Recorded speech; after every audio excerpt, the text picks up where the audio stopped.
Ladies and gentlemen, boys and girls, welcome back to So You Think You Can Cast. Week 3 is underway, and once again, DM is beside me to bring us all the action. Today is going to be fun. We have 3 more contestants. We have 6 remaining, but 3 of them come in today. That's going to be Game Rebel, Gorer Miser, and the Australian powerhouse, Hi-Rez. Well, let's have a little look back first of all and have a look at all the contestants up on your screen, because we've seen 6 so far, as you said. 2 have been eliminated. That's a 33% chance of being eliminated so far, DM. That's right. Zambash, A-Rock have both made it through so far. Sushi, Fats as well. But Great Grizzly and Electropolitan had the flair, but not quite the casting presence that we needed. The biggest issue for me, that they were personalities. The personalities didn't perform to the standard we expected so far.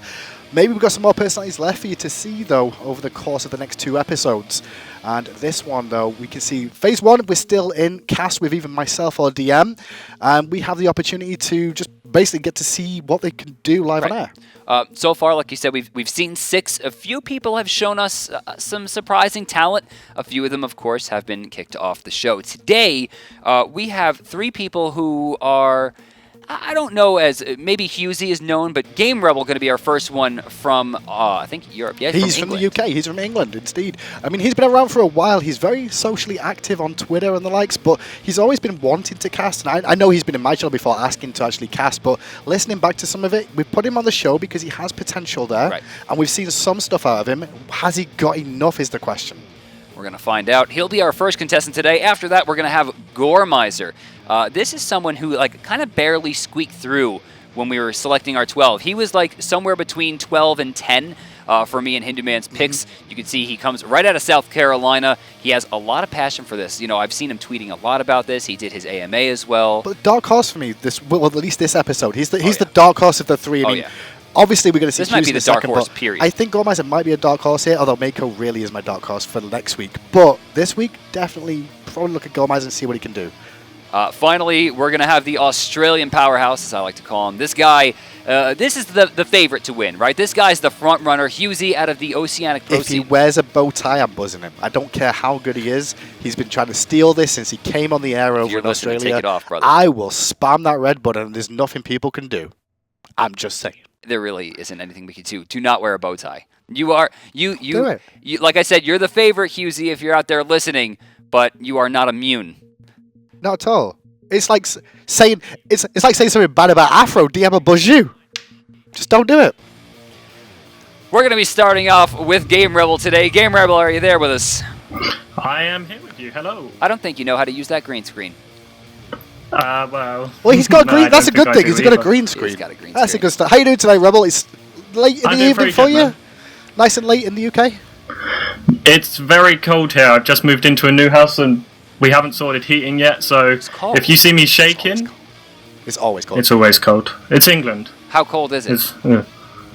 That's how cold it is. That's how cold it is. He goes. If your casting's anything like your ability to tell us the temperature, you're going to get buzzed very quickly. Let's hope it's not then. I agree. Let's hope it's not, because I don't think the other 2 will be at the start of the show. So, Rebel, what is it about casting? Why do you want to cast? What is it about it that you enjoy? I just love watching games and telling people what I think about them. Any key bits I see in the fight that I enjoy. I like really hammering it home to the poor audience. That's like DM then. You're 2 peas in the pod. You both like to hammer your point home. Use tools. I hire people for that. Hindu, ask me how my day's been. How's your day been? Well, you know, it's not too good, not too bad. So. It's a pretty good impression. We got an English DM. All right, just you hang on. You're going to be casting with Hindu Man. No, with you. Oh, no, you're going to cast with me. Oh. Going to be casting with DM, so good luck with that one, DM, because it's DM and DM casting together. But guess what I've got in front of me right here? These over here. We've got 2 magical buttons once again, and if you've tuned in for the first time, well, we'll talk you through exactly what they do. The first one on your screen is going to be the red button, as you can see there. And if I press that button, or DM chooses to press it, it's an F6 button. We should be able to give it a little tester of what will happen here, and it's going to be my favourite picture coming up. Good. Hold on. The button's broke? Did you turn it on? There we go. Okay, we ready? No. This. Did I not? Did you not turn it on properly? One more time. This button. Got it. I got it. You sure? Yes, the thing I slid before was the battery cover, not the actual on switch. Okay. Now it's on. 3, 2, 1. An ally has left the game. Kevin's gone. It's a good day. It's a good day. So they'll get removed immediately from the show. We'll stop the broadcast immediately. We'll tell them what they did wrong and the reason we're removing them. Don't forget in chat, you guys have your say too. We do monitor Twitch chat throughout the whole broadcast. You can also join us at hashtag SMITEcast if you actually want to do that too. Hashtag SMITEcast, you can tweet at us and we keep monitoring those as well. So if you think someone deserves the F6 button, let us know. However, we do also have the gold button, and the gold button is the F7 button. This is only allowed to be pressed by myself or DM once. What this does is it allows the person to be immediately moved through to the next stage past the voting section. We believe they've got what it takes to move on completely to the next round. And we can only use that once because otherwise we could potentially put everybody through. But for the time being, the one thing we've pressed time and time again has been that red button. DM, are you ready? Let's go. Good luck, Rebel. Good luck, DM. Here we go. And we're jumping in. Let's start off here by asking Game Rebel, are you looking for an analytic style of casting or a lead style of casting? Lead style. Okay, then take us in. Good evening, gamers, and welcome to this, what I would call, random ranked game. Bit of alliteration. We see Lassis. He's probably the most well-known person that you'll see in this game. But also there's ISHD, which I notice, and I'm not even North American, so you'll probably know him as well. So the team name on the left is We Love Goobus. Anubis has been picked up, purple pot in tow with a Vam Shroud here. Now going up against Lassis in the early game, Lassis will have to require a lot of healing to be able to sustain himself enough to get through this early game pressure. That, and I want to see a lot of rotation come out from Thor. Pressure the mid lane super hard and get that purple pot down as fast as possible. Do you know, I wouldn't even be surprised. Wait, did he sell? No, he's run out of base with purple pot. But the damage potential is there, and I wouldn't be surprised if he could take down 550 health raw at this level 1, you know? It's pretty low, yeah. So, like Plague of Locusts and at level 2, Grasping Hands, that's going to be doing a lot of damage. So did you notice the Cupid has, looks like Cursed Gauntlet. Now, this is going to go into the Dev's Gloves pretty early, but remember, he has a very small amount of lifesteal, but otherwise no sustainability whatsoever. He'll have to use his Heart's Share the Love to make sure that he can, you know, get his mana back by giving it to his teammate, or heal himself with it, but at the risk of losing a lot of mana early on. And on the other hand, there's Apollo, who has Death's Toll and Audacity stacking up to 100% attack speed. He's going to be healing back up quite easily. All right, we're back in. Looks like standard start on both sides. Yep, and then we'll be seeing Lassis. Let's see how he'll perform against this Anubis, rotating into the mid lane. Anubis here as well. His name is the worstest. Automatically going to start that Plague of Locust. Lassis is taking a lot of damage. This is looking like First Blood. Oh, definitely. He just had poor positioning there, and that was the end of that.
I can't hear anybody.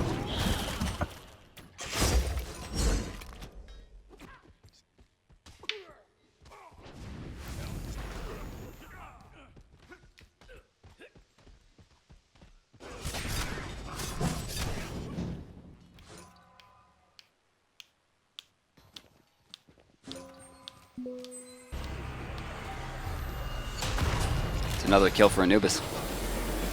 Hi, can you hear me now? Of course we can hear you. I've not been able to hear anyone for the last 2 minutes. But Hashirama picking up the Alquang kill after Alquang dove just a bit too hard there after Worstus picking up Lassus.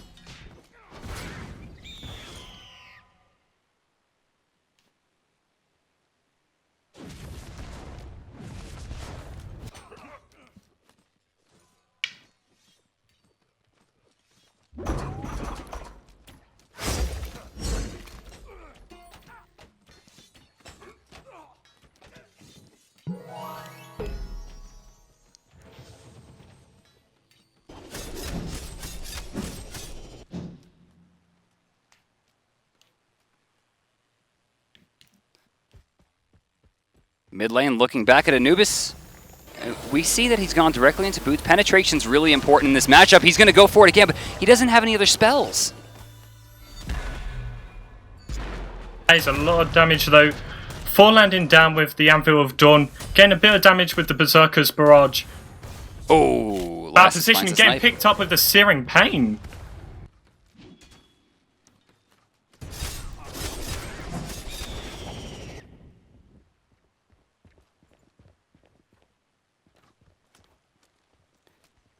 Oh, can you guys hear me? Yes. Quite clearly. I've not been able to hear you guys. You've heard every... Come on, I haven't been talking, dude. Anyway, on this right-hand side, Guan Yu diving under the tower, trying to pick up Sky Dragon, not quite finding it, forcing him out, and this will give Guan a good chance to get some more experience and gold. It's a little strange to me that Guan Yu is pushing out the Sun Wukong as well as he is. If you consider the fact that Sun Wukong clears a little bit more safely, Guan Yu should be able to sustain through it. I think he's getting a lot of use out of that conviction, keeping his minions alive in the early stages of the game. But they're pressuring onto Cupid. There's a lot going on here. Into dash out with the Flutter, and going back to the Sun Wukong Guan Yu moments, it's like the unstoppable force meets the immovable object, with Guan Yu constantly healing up and stealing protections while Well, I don't Sun know Wukong about just an can unstoppable be- force as Wukong finds his way back to the lane. An unfortunate activation of the ultimate's going to stop him from having, I think, guaranteed kill potential, especially considering that Wukong still has his ultimate available. But as of right now, it looks like Guan has complete control. Very much so. There's actually only 30 gold difference between the two, even though Sun Wukong has been forced back twice already. Just, I guess, a testament to the way that Sky Dragon is farming. Mid lane, once again, Anubis in trouble. There's no escapes. He's going right for the ultimate, doing a lot of damage. Lassus just barely gets through. Had he hit that wrap, I think he would have been able to kill it, but good juking and a very smart playstyle to make sure that he doesn't get taken down that early, but unfortunately, a small, minor mechanical mistake will take him out. And Alquang picking up Guan Yu in the right-hand lane, waiting round the corner just a while enough to confuse Guan Yu, keep him off the map, and get a good rotation in. Oh. But here's Lassus, they just wanted to say hi to each other. They just walked by, they were like, hey, how's your day been, man? I really like Lassus' rotation there. Remember how slow, rather how long it takes the minions to get to the solo lane. He rotated after getting his wave in mid to then get the wave in right to make sure that experience wasn't gone. Now he's splitting this in, it looks like the speed buff. He'll go back to the mid lane. He might miss 2 creeps total for a gain of, what is close to 10. That's a really good rotation from Lass. And both of the mid laners, Anubis and Ross, sitting on 2 kills already, with actually 2 deaths each, and Roz only got an assist over Anubis. Right, but I'd as we be get worried closer for to him. the end game, I mean, Lassus, he's on Raw. The healing becomes more prevalent. The damage and the sniping becomes a little bit easier to hit. Comparatively to the Anubis, it's just like, what is he going to do? I mean, at this point, Anubis needs to be ahead, and he's nowhere near it. And I feel like the blue team is a very late game comp with Ao Kwang being able to 100 to 0 someone quite comfortably. But who is he gonna 100-0? I mean, I guess Apollo?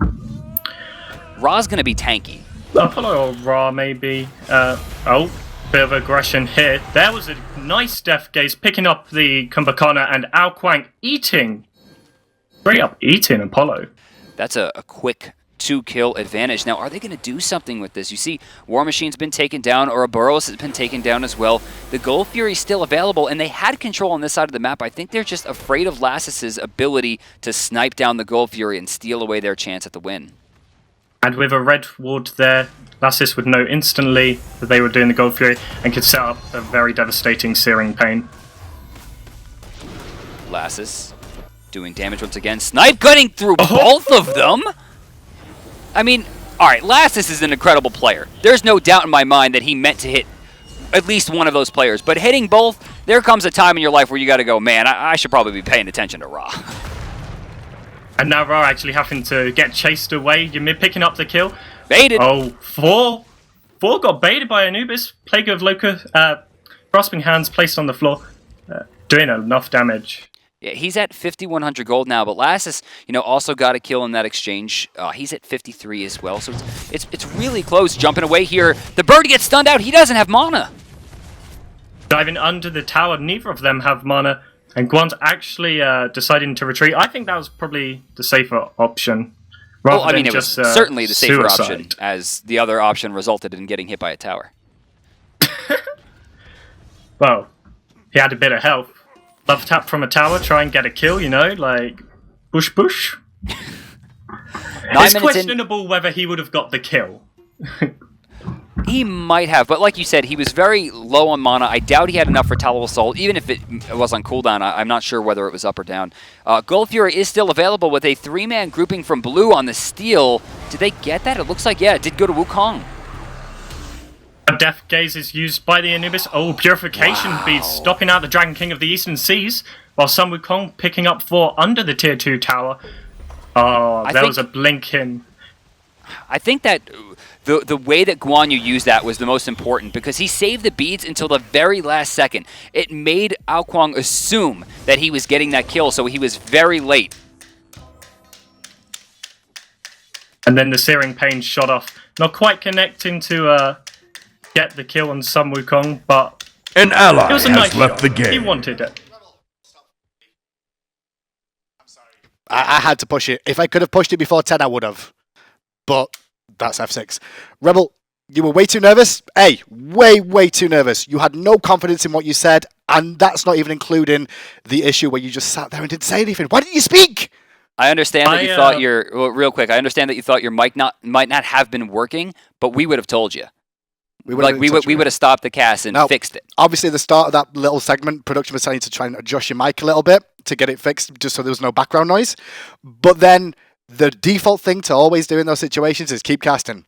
Keep casting while you're fixing things. I know it's really awkward to say that, but this happens to everybody when you're doing live casts. See, that's not the biggest issue for me. My biggest issue was the nervousness more than anything else. There was. You were so nervous. Why? It wasn't a bad cast. It was just. You're too nervous. I didn't actually think that I could hear you. So I got confused, and I was wondering if I was still actually even on the call. So the whole point of this is, I remember there was a lot of times where I had a cast from home. And there were a lot of times where I was paired with a caster that wasn't Dry Bear back when we did our duo thing for a long time. And I would have like a pro or someone doing analysis, and they were just introverted, awkward, neckbeard weirdos. And they would just stop talking for like 3 minutes at a time. So when you ended your sentence after one sentence and gave it back to the analyst, who is generally not going to have the personality of a host, I wanted to see if you'd talk. That was the problem as well, is that you wanted to be the play-by-play person, the lead. I didn't feel you lead that cast at all. It felt like you sat back too much. Yeah. And you didn't take the game by the scruff of the neck, and just try and carry it yourself. I understand that you may have thought you had mic issues or you couldn't hear us, but never ever pause like that at the start. I'm sorry we've had to push you, but I hope you can understand why, because honestly, it was too nervous. It was too nervous, and there was no confidence either. Where was the confidence? It wasn't a bad cast, but the nervousness killed you. You got to work on it. Good luck, Rebel. Casters are in front of a camera. I want to see you come on again, though, so please reapply next time we do this. I want to see you come again. All right, so 1 down, 2 to go. The 33% coefficient remains. Did you just call me an introvert neckbeard? You're not the analyst. You're not anything. Why are you even back behind this desk? Do you guys know that he's back here? Why are you being the BM one?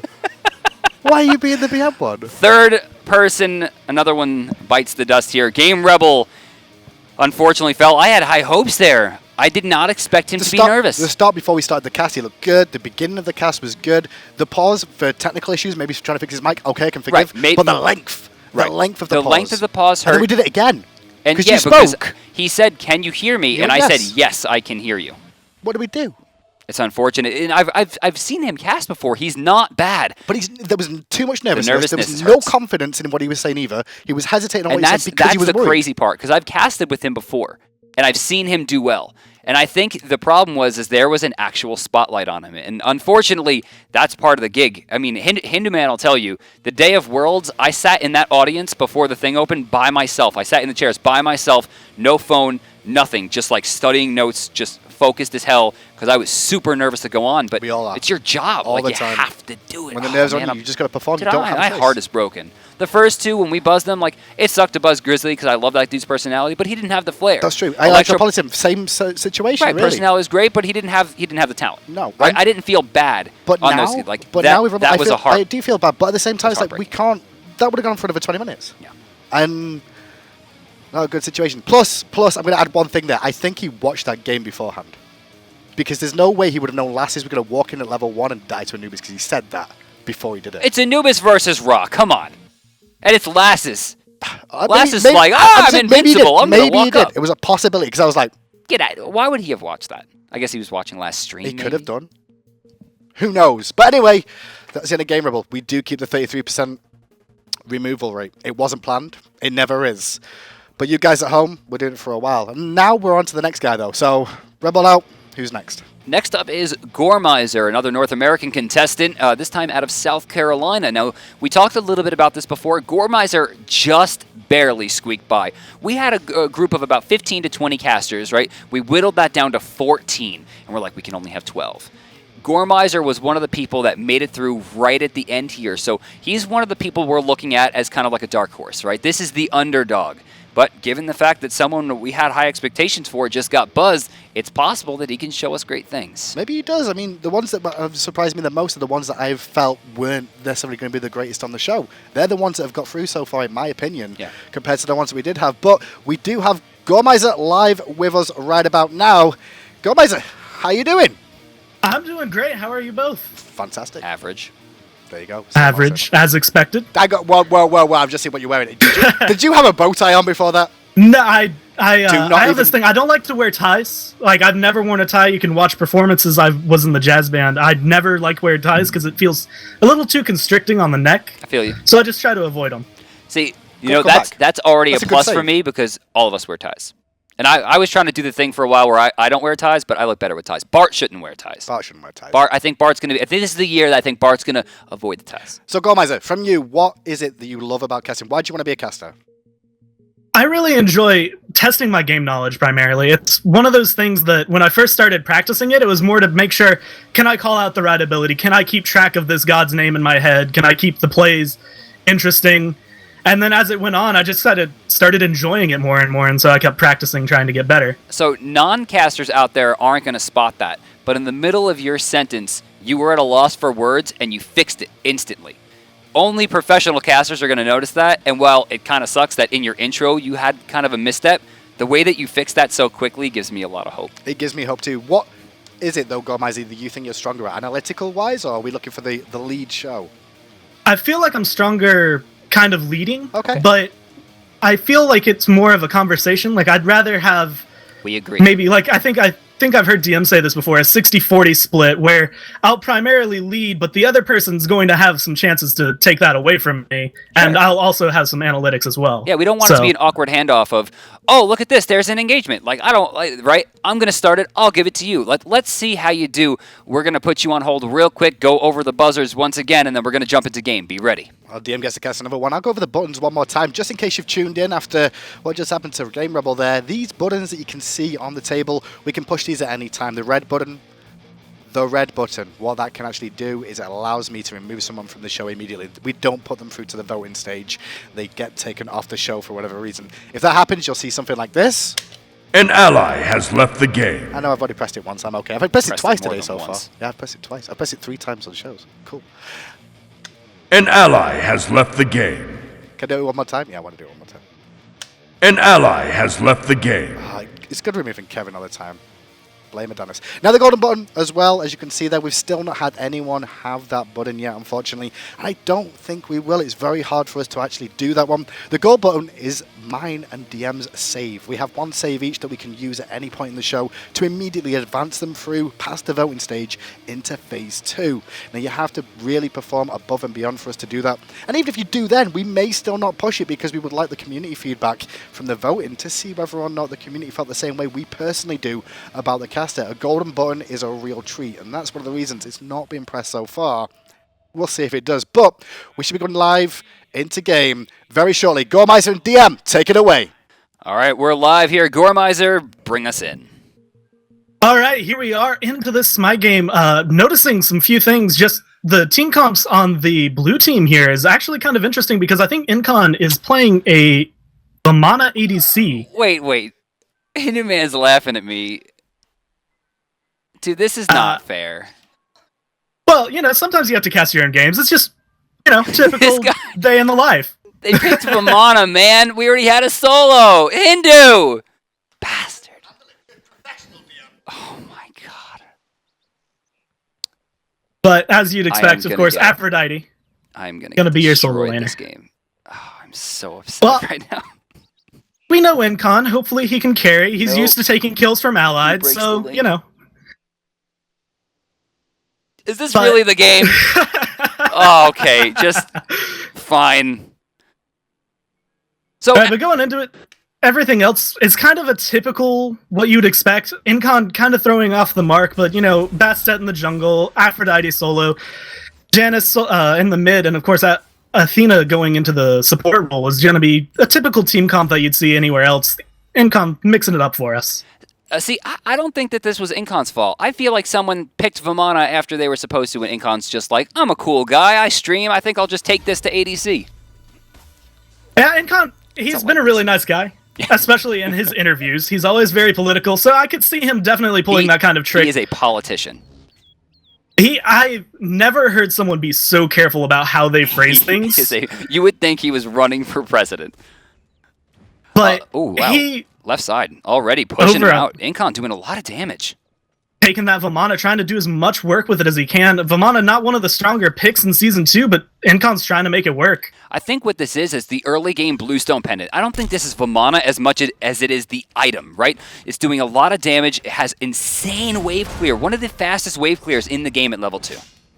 Absolutely, and with Athena being able to pull his enemies towards him with her taunt, he's going to get a lot of free poke using his second ability to just get as much damage onto the Apollo and the Sobek as he can. Oh, look at this Aphrodite. He's pretty good. Look at that Loki's health. Wow!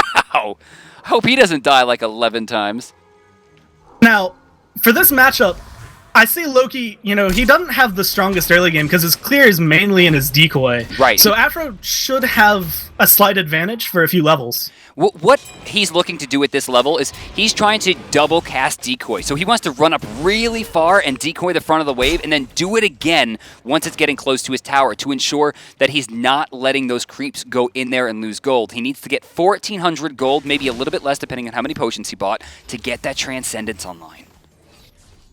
Now we see in the mid lane just the typical kind of farm off between the junglers and the mids. Of course, now Bastet making a rotation over to the duo lane. Looks like she's going to get the sneak on him. Athena's going to go in, but doesn't have the taunt down. Apollo manages to dash out and get into the tower, but now Sobek's in trouble. Gets the pluck onto the Athena. Thor comes in with the save on the stun. They can't quite get the Sobek until Incon throws out that Umbrella Ring. Now it looks like Incon's in trouble. He's deep. He's not going to really be able to get to that gone. portal. I like the fact that the portal was placed the way it was. Ploki rotates over to try to help. Thor's going up. Thor's going to go up. I think he's going on this Janice, looking for something. Janice gets the portal into the mid lane, manages to get out of there just in the nick of time. Glavius going to see Thor here. He's going to take a shot. He's going to send some damage back. That was a little bit of mana wasted on a very mana-heavy god, considering she had just left the base. And of course, we see Flavius just trying to go for that poke, like you said, but not really thinking too hard about the way he's using his abilities. Missed that jump right there, just pouncing in and pouncing back. Trying to only hit 3 of the minions. Didn't even hit any of the gods, so... over on the left lane. I love that positioning from Incon. By moving forward the way that he did in such a precarious situation, it made Sobek think that more people were coming. And despite the fact that the Janus ult did come, that was much later. He was just trying to get his Aphrodite into lane. It really shows how much he knows the game. Now, speaking of Aphrodite, we're switching over to the solo lane, and just typical looking at, you know, DM Brandon, trying to keep this Loki from farming up, keep him back, keep him at bay. Keeping Loki down, especially with the Transcendence build, this is going to be a really big play for the game because Loki late game is going to do a lot. And that being said, on the left lane, Athena ult gets the kill on T-Money. And Aspir doesn't seem to have a follow-up. You can see him kind of looking for that charge prey. There it is. Incon clearing the path pretty soon as the cats come out. Athena gets the taunt, pulling Sobek out of there. And of course, Incon coming in to clean up with Bastet doing a lot of the damage. Thor just trying to back off. He doesn't want to be here anymore. That's a pretty good start. I mean, Vamana is a very gold-intensive character, probably the most gold-intensive in the game that's not a hunter. So this is allowing him, you know, with these 2 kills and extra assists, this is going to allow him to get to that endgame phase sooner. And especially with the Bluestone Pendant helping out his early game, this extra gold's going to help him get the items he needs. Thor's going to go up into the air. They're looking for Athena here. She's going to fall. Thor manages to get the kill. Athena trying to be cheeky there, went for the purple buff, didn't quite get it, got chased out, and it cost her life. Well, Incon still gets the purple, does manage to get back into the base as well. Boots online, so decent amount of damage, but I'm looking at this Thor. 2-0-1 right now. He's in a great spot to go and probably gank this Aphrodite like 8 times. Thor, he has a really strong early game, mainly because of his passive, allowing him to get extra damage when he's in like team fights, because more gods around him help him. But mid game and late game, he is a control freak. He will stun you with either his ult or his second ability, the Tectonic Rift. He will double tap you and take a ton of your health with Mjolnir's attunement. And accompanied with Loki, his brother, they're gonna be taking a lot of health here. I'm sorry, can we actually check Thor? Is he leveling Mjolnir's? Or so he's going Berserkers. He actually has another level in Tectonic Rift at level 7. So this is generally considered a misplay.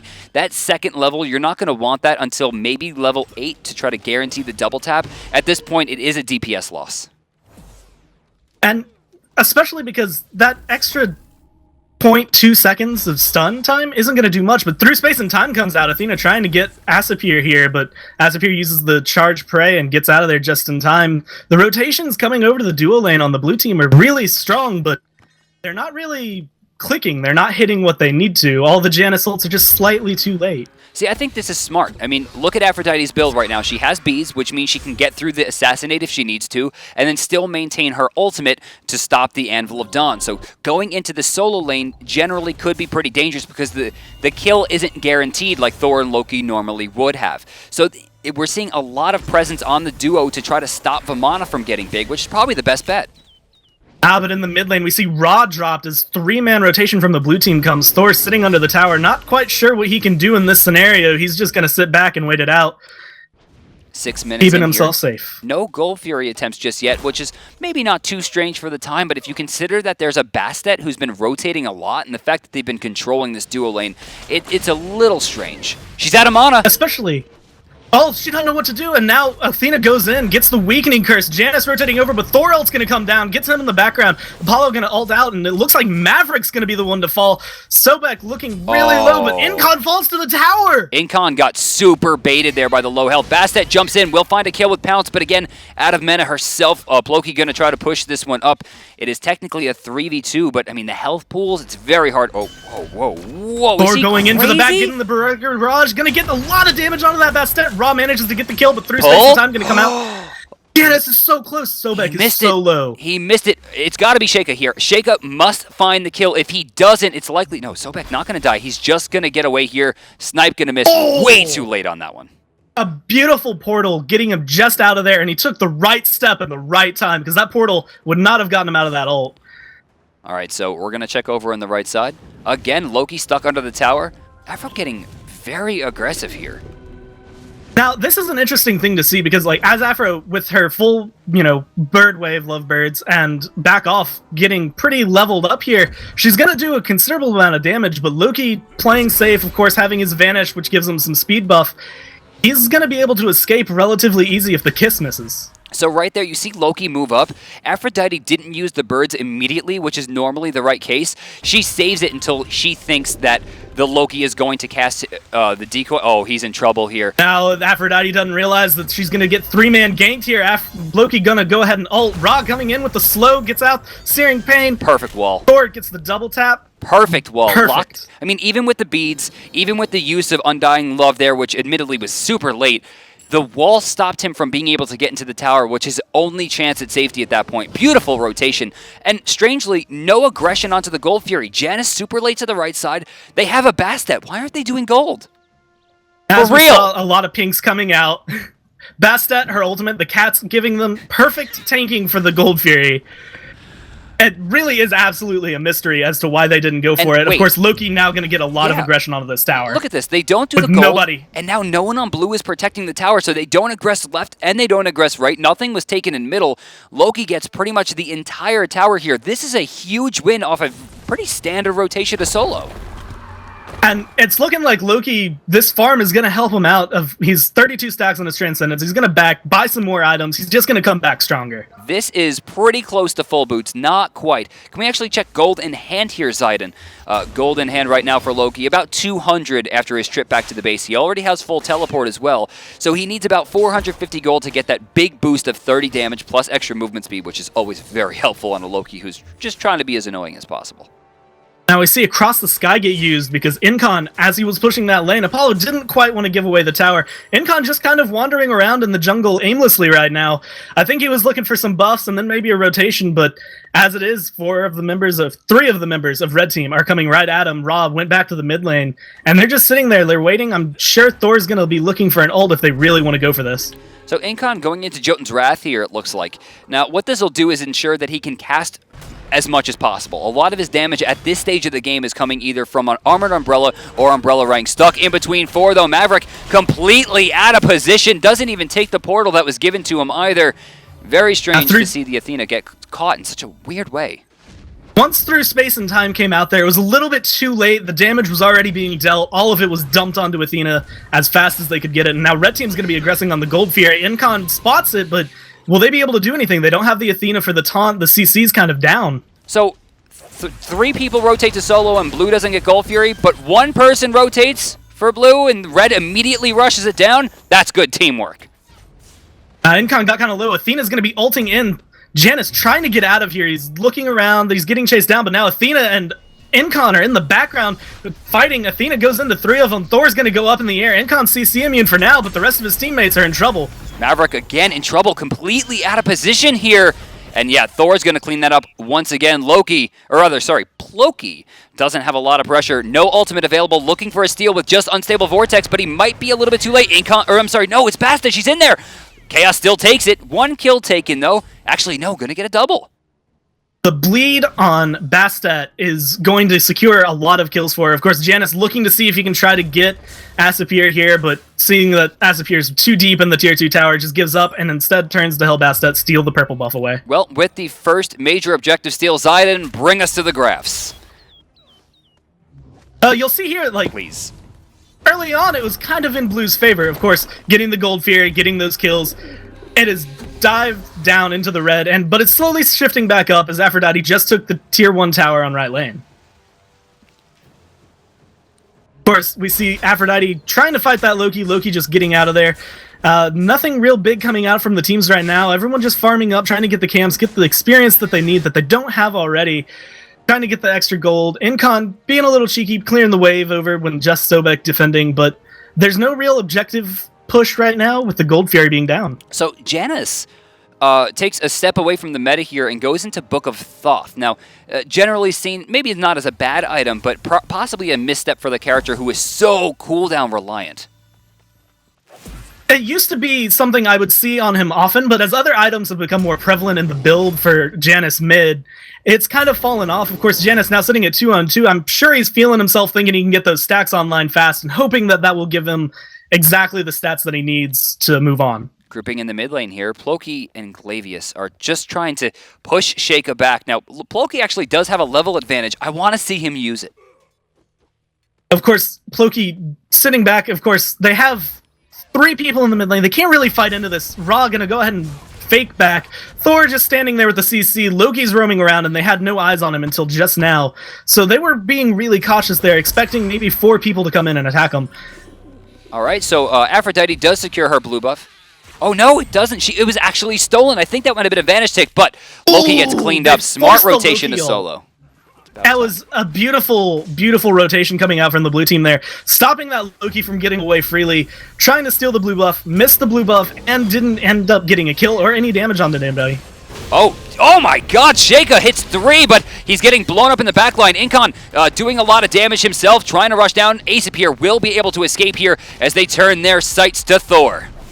Now, Incon's tanking this tower. He's going to take a lot of damage, but he's going to get the kill already because Vivana doing a lot of damage. In the back, we see Ploki getting the kill on Asapir, but Apollo on the left side going to go ahead and take a tier 1 tower. 4 for a tower is pretty worth it. Whoa, Janice is going for the red buff. Now, at this stage, this is technically a misplay considering the fact that they could either be pushing or defending. You see, Athena was the one to actually go down there. Janice could have gotten there in a heartbeat. Luckily, it seems the tier 2 won't fall just yet for blue. Maverick rotating down, but he's so low on health. Someone needs to back and help him.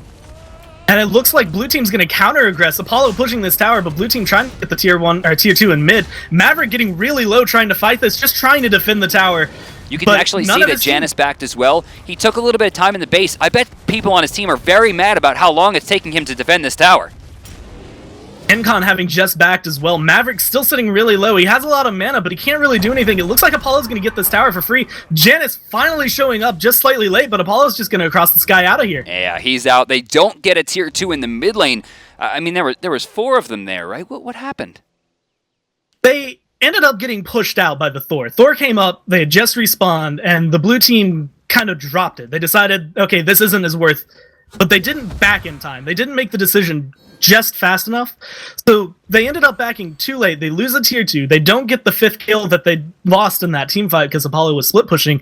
And overall, the gold kind of evens out because of it. So Loki's doing his Loki thing, trying to just proxy these waves as much as possible. Aphrodite trying to reciprocate on the top right side. Both should get a wave.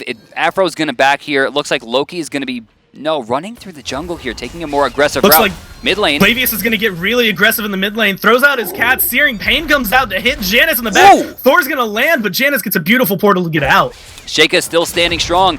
We should have a heal coming up pretty soon as a curse comes out. He's trying to dash away here, healing up a little bit in the back Oh, we line. see Loki barely miss the ult on the Glavius. Of course, now the rest of the team knows where he is. They're going to chase him down. He's in a really bad position here because his pounce was just used.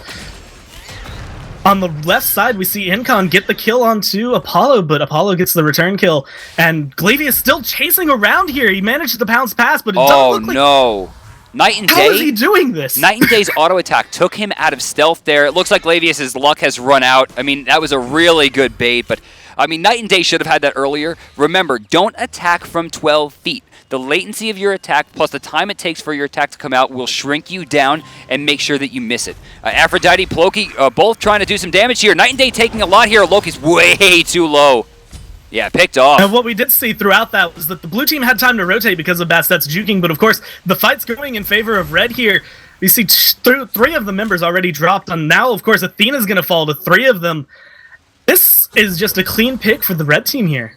So it winds up being a benefit and a detriment to the blue team that Bastet managed to live as long as she did. Of course, by baiting that long, that means the rest of the team gets to farm. Unfortunately, it kind of looks like everyone else was just trying to rush to the fight. So by Bastet taking so long and allowing the red team to get there as well, they don't get anything out of it. Looks like Afro's trying to go in to stop this. He's probably too late, though. He's going for the steal. He has a chance here. We see a lot of people low on red. He can try to push him out, but Fire Giant's really low. Fire Giant's getting really dead, but Searing Pain's going to confirm it. Red team all has it. A lot of them are dead, but it doesn't look like they're going to be able to get killed off of this. Oh, nice beads usage. It looks like Afro's going to switch to Vamana. Vamana's going to have to go into the backline here. He does have invincibility. Slow activated, and he's healing up a ton. Asapir dashed out of there, but Sheikah's going to go ahead and get kind of demolished here by Incon. Gonna die to Ploki there with the Janus. Unstable Vortex gonna take the kill. Wow, you see that Aphrodite use his ultimate and then kiss the Bastet who was going to bleed out from the vanish damage? Wow, that was a good play. Hey, he's pretty good. Another thing I'd like to point out now is that BHD, the first, he's DC'd. The Thor is not there anymore, so the red team's going to be fighting a 4v5 with one of their members down. Hey, sounds good. So hopefully the blue team, they're going to go ahead and try to take an advantage. They lost Fire Giant, but they're the ones aggressing. That's a really good play here, really good call, but they're having to back off as the members of red rotate over. All right, so it looks like, yeah, Maverick's going to be forced to back here. I mean, he can't back safely. Oh, Aphrodite moving kind of out of position, trying to bait. Maverick still hasn't backed to the base. What is he doing? Well, we see, Maverick, he's trying to get out of there. I'm assuming he's trying to farm as much as he can, but he's playing a really dangerous game here. When people with Fire Giant are chasing you down, you don't want to be the one who's tanking everything. All right, so blue team backs off. It winds up being a wash, but Fire Giant going the way of red team. BHD the first is back in the game. Thor ready to fight everyone with FG buff aside from Ra. Oh, we see Loki looking like he was going to try to get that Aphrodite there, but instead he's just going to farm up as Aphrodite backs. Of course, the rest of the team's farming up. One of the things I think is going to be interesting to see as it transitions to late game is that Apollo now has 2 lifesteal items, while Incon, of course, having the typical Vamana build. Yeah, we're seeing actually maybe not so typical. Jotuns and Fatalis on the same build is generally off and on, right? You're looking for ability damage versus you're looking for auto attacks. It's a little strange that he's going in 2 different directions. Now we see a lot of the fight coming down into mid lane. A lot of ultimates used already. Maverick getting really low, manages to get out, but the Sobek ult's going to confirm the kill. Incon in his ultimate broke the link from Aphrodite at almost full health. And with Fatalis, strange that he's running away. Everyone should tweet at him and tell him he shouldn't have broke the link. So now, not only is Bastet and Afro getting really deep into this fight, they're standing there, the rest of the team not really able to help. Loki's split pushing Incon back to stop that, but Aphrodite getting plucked into the team, gonna die. Ooh, nice Bastet damage. Standing really deep. Unstable Vortex gonna throw out, but it's not enough to save Glavius. With that, 3 members of Aphrodite take 2 fall, and there's the 4th, night and day over the wall. Beautiful ultimate, throws down the decoy to reduce the backdoor protections, and they're gonna rush right down the mid lane, I bet. A 4-0 trade, a tier 1, Fire Giant sitting still on 4 people of red. They're just going to keep pushing down, going to get this last tier 2 tower. The gold and the experience is just all in their favor now. Rushing into the mid lane, and Maverick, again, out of position. Why would he even be there? Maverick is level 12 at this point. The lowest member of the red team is 15, and it's the jungler and the support. They're 3 levels ahead as the lowest. Yeah, at this point, he's not going to be standing in there. Like he's finished Sovereignty, but he hasn't gotten a 3rd item online. Sobek sitting with Sovereignty and Heartward. He's going to be tankier. He's going to be able to do more for the team. Now remember, a lot of this team comp is relying on healing. Take a look, Aphrodite and Vamana, both major healing characters. Couple that against the fact that there is a Weakening Curse plus the Sickening Strike. That is over 100% healing reduction. And that's going to help a lot, especially with the nerf to Weakening Curse being 65% instead of what it used to be was 100%. That used to help turn these tides. You'd have an Aphrodite, but Aphrodite could get shut down. Now, not so much, but with the rest of the team comp, it's going to help keep her down. Did this cheeky guy buy a Crusher? Is that what that is? I never see the icon. I actually don't know. Is that a Crusher? That is definitely a Crusher. Of course, I think this Loki's looking for split push, but they have 2 Phoenixes left to take now. At this point, kind of late in the game to be grabbing this. Normally, I think I'd rather have seen a Brawlers. I mean, normally I'm down, right? I mean, if you're gonna play Loki and do that split push, I'm gonna make everyone hate the game strategy. I think Crusher's a good idea, but it's literally the same damage stats as the Brawler's Beat Stick, and healing reduction against this comp is probably a little bit stronger. Especially with the Vamana ult going to be doing a lot. He makes him CC immune, so he kind of needs that reduction done to him. Now we see a fight coming in. Loki coming into the background. Going to go ahead and get a Loki onto Ploki, but Incon's going to fall to the Searing Pain. Of course, Maverick going to fall, and looks like blue team's just fighting uphill now. Double kill for Sheikah. And you'll notice the way that they're pushing forward, they're attacking 1 target at a time. Everything was sent to Incon, then everything was sent to Maverick, then everything was sent to Afro, and now they don't have to worry about the level 17 Bastet. She's not a factor in this game anymore. And Janus at this point, can we actually see damage done? I assume he's at the top. Yeah, I mean, he's at the top, but he doesn't have any cooldown reduction, which means, maybe he does. No, actually, no, he still doesn't have his Chronos Pendant. Not at all. He went to the Bookatoth and went to get Obsidian Shard first. Flavius jumping into 4 members of Red Team as they try to take this Phoenix, trying to just push him back, keep this Phoenix alive, but it's not going to work out for him. Of course, they're turning the fight around, trying to keep him at bay, but it allowed for some of the members of Blue Team to come in, and they're going to turn this fight around. The Phoenix is still standing. Akin gets to the back line. That Fatalis ticking away. Ace up here doesn't seem to have Charge Prey available. One more will do it, but he... Oh, cancels out a baby. No, Armored Umbrella. Okay, got it. So that's going to be a 3-for-0 exchange, keeping at least one Phoenix alive. Fire Giant is available. I didn't see where that Loki was just in time, but now we have fire minions pouring into the base. The Order Titan going to be taking a lot of damage. Luckily, the Blue Team managed to save the left Phoenix there, and they won a team fight that's going to be heavily in their favor, although it's not quite even yet. Look at this. Look at this. Aphrodite is so worried about Loki with his Crusher nonsense, is sitting on the Phoenix, assuming that Loki's going to split push. It's a very good call when you think about the fact that he's going to go ahead and be split pushing, but he's going to get the kill on to Incon in the mid lane. And as soon as he shows his face, Afro's like, I can leave. Look at this. I can walk anywhere I want. I'm like my own person.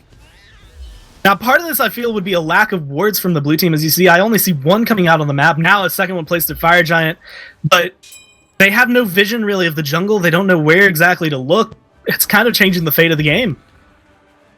Night and day Speaking by of changing himself. the fate of the game, And Loki was looking to get in there, but... See, Loki was smart there, backing up towards the Phoenix, even if he had seen him do it, right? Even if he knew he was going for it, it would have been extremely hard for Janus to stop that Phoenix from going down. Remember, Decoy does remove backdoor protections, meaning he'll wind up doing double damage with his basic attacks.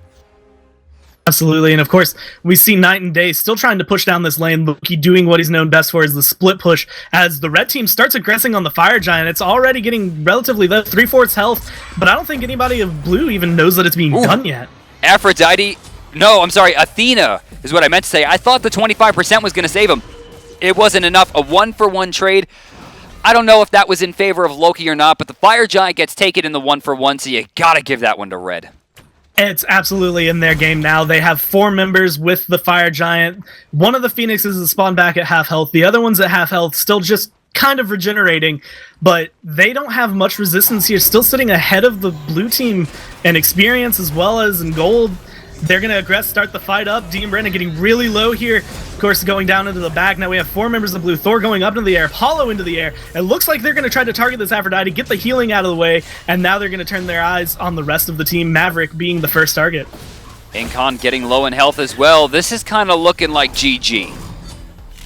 Searing Pain comes out, doesn't manage to connect anywhere, but now you have the last 2 members of blue team just fighting off. Of course, Maverick gonna fall in the background here, sitting too low. Red team gonna take this Phoenix. Asapir going for Incon anyway. Incon getting really low, just trying to get to the fountain and heal up, but the Titan's gonna start taking damage. Ploki spawns back, throws out this through space and time, but it doesn't look like he's gonna be able to do anything until he gets the kill on Team Money with the Unstable Vortex. They're looking like they're gonna close this one out. Chaos Titan at about... I'm sorry, Order Titan about 3,000 health here. Incon trying to make something happen. Aphrodite up in 1. I'm sorry, no, 6, excuse me. I don't know if she's going to be able to respawn. There's not a lot of time left. No, that's going to be GG coming out as they get the final kill onto Incon just before they destroy the Titan. A nice Deassad that would have had 2 seconds left, but as you see it, red team takes the win. Gorer Miser, congratulations on making it through the cast. Wait, no. Wait, we're going to start off... What the hell? What? You. What? What do you mean, what? I needed a game, so I just found one. It was a good game, though, Gorer Miser, right, to cast? That was actually really fun. The beginning was kind of back and forth, but... It's really fun watching from the third-person started... perspective, my team not getting the Gold Fury with 3 people in my lane. It's hilarious. How do you think you did, Gorer Miser? I think I did decently. There were a few flubs where I stuttered on words. A few times I called out either the wrong ability... Or I actually did at one point. I know I said something completely wrong, and it threw me off for a second, but I think I stayed up aloft. So, 2 things. One, there was a point where I did the same thing to you that I did to Game Rebel, and that's I just shut up. I was going to see if you were going to take it. I was going to do it at the end there, but I mean, I knew the game was going to end, and it was pointless. But I just shut up, right? And I'm like, I'm going to count to 5, and then I'm going to make a face at Hindu, because that's what happened last time. But you took it. It was like a 1.5 seconds. As soon as you noticed I didn't take it immediately, you took it right back. My second thing is the cast definitely wasn't perfect, but I think it's safe to say that that was the best one we've seen so far. I'm glad to hear that. I know I agree with you that you need to pick it up. And I know I felt really bad because I was like, I can't tell. Last time I was watching, I couldn't tell if that was a production issue or not. Nope. And it doesn't matter when it comes down to it. You got to go for it. Gorer Miser, we'll see you move on to the voting stage. The fans at home seem to love you. Best of luck in that, Gorer Miser. And now we'll move on to the next guy. But first thing I want to say, okay, to the guys at home, for me, that was the best cast as well. I don't like giving the compliments on air. I'll do it off air. They can look back at it themselves. Sure. That was my favorite cast. Yeah, by a mile. The whole thing. And the fact that I should have pressed F7 is one thing. But here's the deal. I'm not going to press F7. Do you want this button? Because I'm not pressing it. I have... Did you want it? I have no intention of hitting that button. Really? Because I don't either. I hope it doesn't hit. Now we're good. No, I didn't break anything. Cool. F7's gone. The reason F7's gone is because at the end of the voting stage, this is why I'm waiting at the moment. I should have pressed it then, but I want to wait and see what you guys at home vote. You guys were all spamming F7 in chat that game. If you want him on the show that bad, vote for him when the voting comes round. I told a few people, someone was doing an AMA, and Sushi came in and said, like, something about cats. And the guy's like, I'm going to vote for you because I love cats. And another one of the casters got mad. I don't remember who it was, but he said, like, you know, you shouldn't be saying you're going to vote someone for it, like, before the voting happens, right? Before she even casts, before everyone casts. I won't vote for her because she's got cats. It's a popularity contest. So Your goal here is to impress us to let you get through. Otherwise, you need to either be popular with the fans or be so damn good that the person they like doesn't get their vote over you. And here's the other issue, is that if the fans like him so much, they'll vote for him, which means I get the chance to use my F7 button potentially at the end of the voting to save somebody that maybe should have got through but didn't because the votes weren't just good enough or they didn't see the potential that we see in him. I don't see myself hitting that. That button for me is something that says, I want you to work next to me. Right now, Gorer Miser's good. I'd work with him. Not perfect. I'd work with him. From what I saw from him, he was a little bit rushed at the beginning, but that's nervousness. I do that all the time. If you've ever heard me speak, I speak very fast at times. He did say 60-40 at the start. It was a little bit like 80-20, at least until 10-minute mark. And then he's breathing. A little bit of controlling his breathing needed there from what I could tell. Could be a bit of mic issues too, but his breathing seemed a little bit rushed at the start as well because he was overdoing it the whole time. But we're excited. I mean, that was a really strong cast. We have one more, and this is maybe not the dark horse. This is what's the opposite of a dark horse? It's like the light mule. Mules and horses, right? They're like opposite.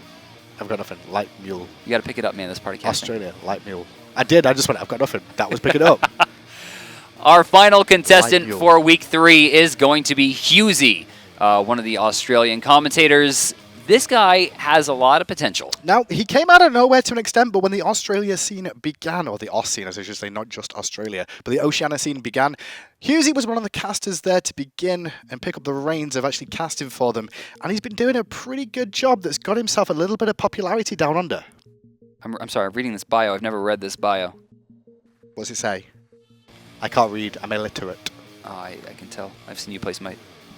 How can literacy have anything to do with SMITE? Because you can't read abilities. Well, I don't know. You went 0-4 in lane that game. Come at me. No, I didn't go 0-4 in lane. I went 0-2. You did nothing in lane. And then you got caught out of position multiple times. I got the tower. You even criticized yourself. You were that bad in that game. That's why I did that, guys. That's why I did it for you guys at home. I think I played pretty well, considering. You admitted your mistakes, though, which is a good thing. I always admit my Always admit your mistakes because you get better from that. So now, again, next up is Husey, our final contestant of week 3. Next week, we will round out the competition before voting opens. We have still yet to hear from Liral, Mako, Ravage. Ravage, still to go. 2 of those guys are actually Xbox focused as well, which is Mako a cool thing. Has never played PC SMITE, I think is what he said, right? And then Ravage is already doing commentary for Mortality. Doing some commentary for Mortality there. And we take note of that. If you are already trying to get your name out there by doing community tournaments or getting yourself associated, that's big. And with that, Husey already doing the OCE scene. Aussie! What does that mean? He knows. He knows. It means he's supposed to say, oh, look at that. He didn't wear a bow tie, you smart man. You smart man. Last at wardrobe change. Last at wardrobe change. Bet it was frantically too. searching around. I don't think you understand how green screens work. It's not enough. Usually when we do our production, we do it through Skype. It cuts down, and because I've got a desk here to my side, it usually cuts down on the edge. But Hangouts is a bit different. I can't help it. So tell us a little bit about your casting style. I prefer to be the host, the lead. I like to hear myself talk. But as Gorer Miser said, it is a conversation. Those are the best casts, I think, when you're able to talk to someone that's just friendly and relaxed. Cool. Good to hear to start off with. More of a lead, more of an analytics. He said lead. He said he prefers to lead. He likes to hear his own voice. Kind of like you. Oh, yeah. Well, you don't lead though, but I'm an analyst. you just like to hold people's hand and like push them behind. Anyway, I don't really like that, but never mind. Husey, why is it you think you have what it takes? Because I really enjoy it. I really enjoy casting and being speak. As I said, I like to hear myself talk, but it's just so much fun, and a lot of people have said how much they enjoy me doing it, and I like bringing enjoyment to others. Passion, very important in the scene, as well as like having the love of the community too is important. With that, we're going to be starting the game in just a few seconds here. Husey, please hang on. You'll be casting with Hinduman. Now, before we get started, you can see, or kind of see, the yellow button or the golden button has been removed. Both Hinduman and I kind of agreed after that last one that if he wasn't getting F7, I don't think anyone is going to. With that, only the red buzzer remains. Hitting this button guarantees a one-way ticket out of this competition. We've hit it 3 times so far. I will almost guarantee, though, that Husey will not be seeing this button. For those of you looking for drama, this is probably not going to be the place. I've heard the guy cast. He's more than likely going to get through to the next phase. But we'll see. If he winds up having the worst cast of his life, I mean, I watch MasterChef every season, and I watch Top Chef, and I watch every other reality show with eliminations, and one bad week can send the best players home. This is a week you want to make sure you don't have a bad week. So with that, Husey, Australia, going to be going up with Hinduman from Europe, so this is an accent battle. It's not, I don't know.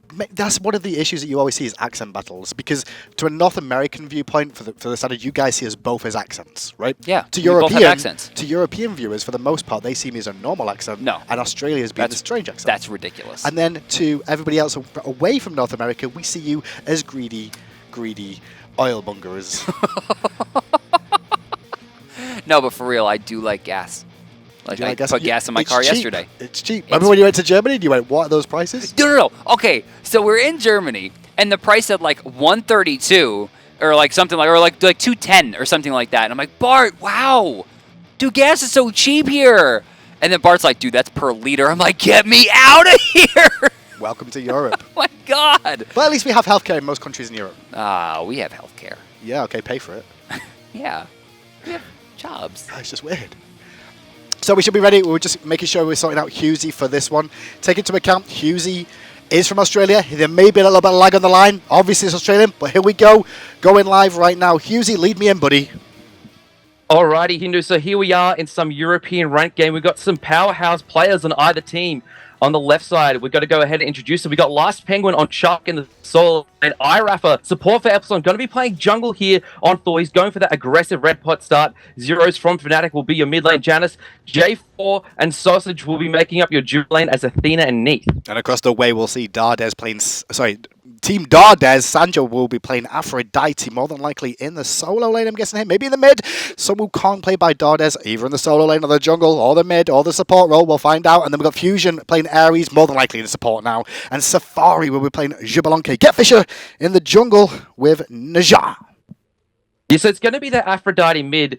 Dardes went for the red pot start, has now got purple pots. He's going to be looking to get some early wave aggression against Last Penguin, even though Chuck's got good with his Thunderstrike, with Bluestone and a red going to be too much to deal with early game. Yeah, I think Last Penguin will be able to sustain in this lane quite well against some Wukong. Obviously, he's got decent wave clear, as you said. He's just going to get whittled down a little bit by this Bluestone. The multi-potions paying into that for Dardes so that he can sustain a little bit more too. Penguin should be okay in the lane, though. I don't expect to see much action unless the junglers get involved.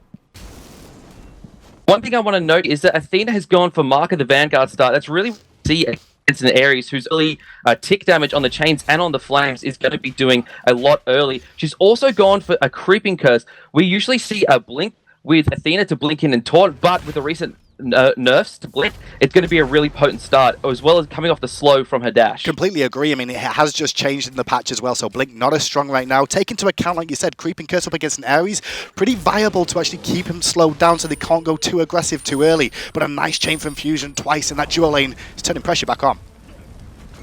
This Sausage taking a lot of damage at this point from the Searing Flesh. He's going to be able to heal with his Unravel, so needs a lot of sustain in that duo lane. She has gone the Transcendent start, so once she gets online, she's going to have mana to burn.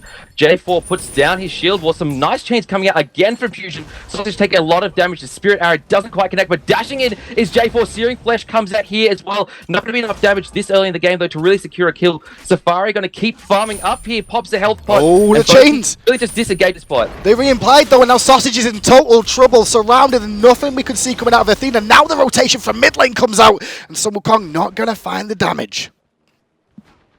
So that look as Sun Wukong mid lane coming out from Dardes. Now he is on Team Myrmidons, known for a little bit of their and so a Sun Wukong mid Hindu. Talk to me how you see that lane going against the Janus. I think the big key here is the poke power that you can put out. Trying to abuse Janus early. His lane clear at the beginning of the game isn't that strong. He still has to make sure he lands everything, the Unstable Vortex, on all the creeps. And Bluestone plus Jingle Bang at level 2 generally can clear the whole wave. It means he's got good rotation up against this Janus too, and potentially be quite aggressive. All right, we can see Fusion blinking in the mid lane. Zero's and he's not going to get it though. He's going to jump and down with some happiness there. Nice kill there for the Neja in the jungle. We've seen this a little bit with Team Eager, and really get a lot of aggression out. Huge single target damage with that sash, and also the wind fire wheels. A big gag over on the right-hand side, though. We are going to see Sanjo drop down. Couldn't even have an opportunity to survive there whatsoever. Good combo by Rafa. Picks up the kill, and he's going to return to base to spend that gold. That's a little bit of interesting kill there, as Sanjo did have to replace Rafa when he was suspended briefly, and that a lot of people contribute that to Epsilon not making the last LAN event, and so a bit of revenge on the line there for Rafa. Sanjo, of course, a agent at the moment. He is a free agent at the moment, and Rafa, well, the master of banning is what we call him right now because of that ban that he had that made sure Epsilon did not manage to make it. But Zero's in the mid lane playing this Giannis. He's not having a bad game so far. He has fallen, though, which is surprising for how good we know his Giannis to be. And just how good we know Zero to be as a player. He used to play the jungle for Fnatic back when they were in between worlds, started split one, swapped with Captain Twig to go into the mid lane. But he's just a mechanically strong player, and so that kind of role swap really wasn't that difficult for him. And Fnatic, really, the second half of this split have really shown up, and Zeros has been a big factor in that gameplay. You can see some backwards and forwards between the two. Ares on the left-hand side going quite aggressive at the moment. Mid-hub is about to start. This is going to be a split here. Zeros and Raph are going to take the left-hand ones. Data is going to take the right-hand ones. Again, having the timers on those cannot be understated how important that is. During kind of the second half of Season 2, once those mid-camps were moved to a 10-second spawn-in rather than 3 minutes, the kind of value for them has been decreased in terms of the player's mind. And we can see Dardes actually using the transformations onto Zeros here, taken under half health. Spin to win from Rafa, though. Dardes goes up in the cloud. He needs to escape here. The decoy's still going in. Zeros through the mid-cap. He should be fine, as there's no one else around here to really secure this kill. Through space and time is still available for Zeros, though. They were potentially looking for more as Rafa's gone in there, and Rafa's still going aggressive. Athena ulting in through space and time, did go off, didn't connect, however, and Getfish is in a little bit of trouble here. Here comes the World Weaver from Nice, however, Windfire was used to get out. Double for Rafa does it with the single attack. Dardes is here. He doesn't have his Somersault Cloud available. Looking for the taunt from Athena, not going to find it. Blink in from Ares, gets the no escape onto Athena, who doesn't have an ultimate available. War in from Rafa, potentially saves Athena. He goes up into the sky, and he goes down. Cudgel! To Fusion, the Searing Plane was enough. Cudgel was what actually confirmed the kill for Fusion there to pick that one up with that Searing Pain. Switch around between the two. So we saw Fisher die as well as Rafa. A 1-for-1 trade in that mid lane between the two. Gold-wise, there's still about an 800 gold lead at the moment, though, for Team Dardes. They're not having a bad way with things so far. But the thing is, getting Neja online is important. One thing I'm going to be really interested to see is how Team Dardes really adapts to a team. They've obviously the Ares no escape to set up a lot, but they don't have a really big area attack like you would normally see out of a mid laner, since you've got the Sun Wukong there, and your only other mage is going to, so your only mage realistically is going to be the Aphrodite solo, who's going to struggle really to get into the team fights, rotating over by a chalk. Completely agree. I mean, the issue with Team Dardes here is that it's a solo queue team for the most part. Like you said, they've got Ares for the initial engage, but that's just going to burn beads. Where's the follow-up to that? Are we looking for Nijar to ult here? Are we looking for Sun Wukong to go aggressive and try and pick up a kill? Or are we just looking for individual ganks onto people? I think that's where this team comp might work, is try and catch people 1v1 out of position. And the Xibalan late game is going to be absolutely ripping through blue team, so they can get into that stage. Actually, we see a gank over in the solo lane. Sandra just going to get Rafa away from him there. But the Xibalanque late game is going to be doing tremendous amounts of work. Again, though, it's target. We can even see there's not going to be that much magical damage coming out from the side of Team Dardes, as the Aphrodite has gone to Silver Bless. Last Penguin going in a bit aggressive here on Sandra, who uses the back away. Going to hide under tower. Aphrodite, of course, going to be able to heal that up as soon as she desires. Zeros did get aggressed on in his jungle then. You can see that Dardes did steal away the red buff as well, so a little bit more of an advantage for them. Harpy's due to spawn soon, and we may see a fight at the right ones. Yeah, we might, as we see Team Dardes rotating over across. Zeros is all by himself. His Fish is going in. Dark Knight comes out up into the air. Goes Zeros along with Get Fisher. He might fall here. He should in the end. But Raph is there with a nice fall. Get Fisher taken awfully low here. Zeros gets out with the portal. World Weaver not to be able to connect as Rafa picks up kill too early. Dardes and Fusion are here now with, oh my goodness, they got out of the portal. They got out using the through space and time. The Zeros fired off as well, so a free pickup on a gank attempt onto Zeros. It's so difficult to lock down in Giannis, and you can see that Nisha could not keep him away from getting to the walls and finding the escape. Janus is a very, very difficult god to lock down, as you mentioned. Not only has he got as well, gives him a nice speed boost and slows the enemy. Red team looking to take the left-hand side mid camps. They do pretty much for 3. J4 is here on Athena, so maybe she finds something with Rafa at this stage, but I really doubt it as Fusion and Dardes here. Zeros has rotated back towards the mid lane. Not going to find anything here, so it looks like Rafa may be going for a gank on the right-hand side. Looks like he's going to look for an opportunity here, but you can see Sanjo is actually doing his blue buff right now. Get Fisher on the way, and with Penguin back in, I think we'll see Rafa transition back to mid here. Yeah, we will. He can't really find anything by himself, especially 2v1. The Neja is just going to be able to stun him out with the artillery stash, and it's not going to be able to pick up a kill. We can see Zeros and Rafa here. There's the wall to kind of zone him out. Takes a lot of damage from the unstable vortex, but Zeros portals through the wall. Rafa caught out a little bit, taking a fair bit of damage during pain. Just kind of a bit of a back and forth there, and nothing terribly much happening unless Get Fisher can find something. Up in the air goes Get Fisher with Zeros, and he's going to do some decent damage, but Zeros still alive when he lands. He will eventually fall down, however, to Get Fisher, and that ring toss, which did manage to connect and bring him down for the kill to make it 4-3. So Team Dardes really showing early aggression, which is where you'd expect this team to really thrive other than the GBK and the Aphrodite. You've got the Sun Wukong or Bluestone, level 2-3. He's already kind of pretty difficult to kill and will put out a lot of damage. The Neja as well, if you can get some single damage to that fairly early, with your Warrior Taba, you're going to be doing a lot of damage. And Ares is just pure early game. Rafa around near the Fury now, trying to keep control of this ward, but he's not got much support here, so needs to watch himself. Does end up getting him out of a difficult situation. He was looking to just defend against ward placements there more than anything, but they didn't actually have any sentry wards to counter that Gold Fury one. And the interesting thing as well is that Athena burnt her Defender of Olympus on him really unnecessarily. So Red Team's going to take note of that and know that they can get some aggression across the map and really not have anything that can counter them. Although Blue Team got a lot of globals still left in through space of time and the Anvil of Dawn from Raph and Zeros. Yeah, we'll see what they can do, because at the moment Shaq just took his blue buff. He's got a lot of pressure onto Sanjo's tower there after the early aggression they've had onto him. Left hand side though, once again Xibalanque in trouble. This Safari gets a lot of damage, uses the Rising Jaguar to get out. World Weaver connects, but the Darkest of Nights is now stopping the aggression from Blue Team up to this point. He comes Fusion in with the no escape. Getfish is here as well. He pulls in J4. It doesn't quite connect to Sausage, which is his real target there, but it looks like J4 will fall here. He goes up into the air, but through space of time is out from Zeros. J4 is gonna fall. Second will he? Looks like he's still alive at this point. Dardes gets him coming down from the somersault cloud, but now he's all alone. Bird form out there. Rafa is chasing. Can he get a wall down to secure the kill here? No, he can't. Over and gonna heal him up. Unstable wall. Tremendous amount of damage though. Really, really good work from both teams there, but still Dardes and his boys will keep this going for the time being and try and make this really good for themselves, but will in trouble again as Dardes has to have the unyielding love to keep him alive. Fusion will get away with 1 HP. Rafa's in trouble too. Will he fall down? The portal saved him for a second, but he will fall to Dardes. Yeah, Data also gets taken out. Zeros has got a double kill. Safari's boxing Sausage at this point. Sausage is getting the better of him at this point. Last Penguin coming in with a storm. J4 dashes through, looking for Sandra here as Last Penguin picks up... Sausage picks up Safari there. Great work there by Blue Team, and this should be a free gold. Free goal Fury indeed. It should look like they've got an opportunity here. I mean, only one coming back is going to be Fusion on that Ares. No ultimate available just yet, and the Goal Fury is going to fall down very quickly. What a backwards and forwards between the two teams. I think the biggest issue I could see there was Team Dardes. They tried to abuse Aphrodite and heal themselves up and just stuck around too long, and it ended up throwing the fight completely.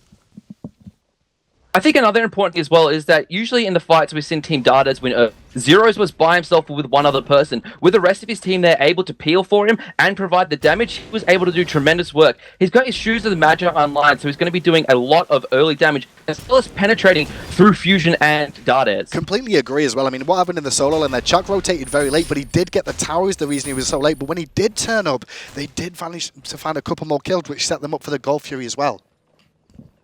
He actually teleported into the mid lane, so even though he wasn't able to teleport to Ward, he was able to get into the fight relatively quickly, considering he came from the other side of the map. Rafa, though, uses his Aegis, I think that was, or was it his beads? No, it was his Aegis, goes up into the sky. Dardes looking to spin to kill him here. Usually we see Thor doing that, but no, Rafa's gonna back under his tower. Chuck gonna teleport back to his tower to defend this right-hand side, but it doesn't look like Red Team quite know what they're doing. Husey, yep. Hi. Okay, so we didn't hit a button.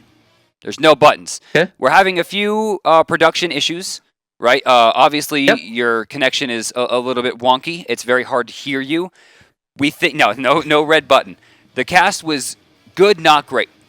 I think that was more down to the lag issue more than anything, which is the Australian connection. See, I disagree. I was not paying attention to the lag at all. I was listening through it. I heard a lot of over-pacing. Hindu was giving you it at a 4, and you were taking it back at an 8 and just making things hype that weren't hype, and it made me a little anxious as a viewer when nothing was happening. The cast was good, wasn't great, but we're going to move you through to voting. Awesome. Yay! You made it! Oh, we didn't have to go through the whole game. Don't throw bias because he has an accent. No, it was a joke. The biggest thing for that as well, though, Husey, was the fact that obviously with the Australian ping, it can cause a couple of issues, but what you actually did in the cast was good. I think me and you together would be a very weird pairing because we can both go 1,000,000 miles a minute without a second glance. Plus our accents together would be crazy. I think if you had casted with me, would have been different. It would have been the best cast. But the whole goal of this, since I've already casted with you, I know your style. We wanted to put you with Hindu to see if you could match him and change the pace of your voice and the way that you carry the cast to accentuate the analyst, which didn't happen. It was a good cast. It wasn't a professional cast. It's more of a... You've got to deal with those situations. You do. I mean, to be fair as well, I'm more of a play-by-play guy myself. I can do analytical as well, but when I'm with DM, I'll control that a little bit more. Just to be clear, that was close to Gorer Miser, if not even. It was even for me. You were definitely in the top 2 so far in my eyes. Yeah. I'm being a little harsher because you're already doing this. Like, you're already a caster. You're coming in as the favorite. I expected perfection. That wasn't perfect. It was good. But you do go through to voting. So, good luck, Husey. We'll see you in the voting stage. I'm sure there'll be plenty more followers on Twitter for you going forward. And with that, guys, that will bring us to the end of week 3. For me, Husey was very good. I wish I had an accent. Good, though. How is it? Vegemite, right? Good day. Good day. Good eye. Good eye. Do that. Good eye. Just do good eye on the good time. eye. You just say good eye. Good eye. Good eye. I could talk like that the whole time. I'll be famous. I'm English and I can't do an Australian accent. Big key there for me. Husey was pretty good, honestly. He's very, very strong. He's maybe too similar to me in style, though, is why it might sound different. On top of the accent, as well as DM, like, it's DM. The same accent. We didn't get a good game to cast, though, because there was no Aphrodite feeding. I didn't feed. I did fine. Yeah, you did. Akon broke the link. That was week 3, though, boys and girls. We've got one more week to go. After this one more week, what we will end up seeing is the final week, and then we get voting. Let's take a look at the contestants. 3 have fallen. 3 still yet to go. Wow, we've lost a lot of people. Next week, we will see Lyral, the blue-haired girl, who's now Nope. gone brown, I believe. She is brown-haired. And then on top of that, we've got Mako, who's an Xbox guy, and Ravage, who's already doing some casting just like Husey. That's right. I mean, you might actually, if you're hunting around, be able to find casting from Ravage already. He does the Mortality esports tournaments or the MLG and UMG tournaments. He actually casts his own games and his team's games and things like that. Now, be sure to tune in next week, though, even if you don't want to hear last week, because you've already made your mind up on who you're voting for so far, because that's when voting will begin, and we'll give you all the information next week on how you can cast your vote. And the week after, we will announce the ones moving on to the Final Four, and the actual show of the Final Four will be that week as well. That's intense. It's going to be a very, very quick week. So we'll announce and then go straight into it, eliminating the rest. With that, that's going to end the third week of So You Think You Can Cast. We'll be back again next week to finish up Phase 1. Thank you guys for joining us, and we'll see you then.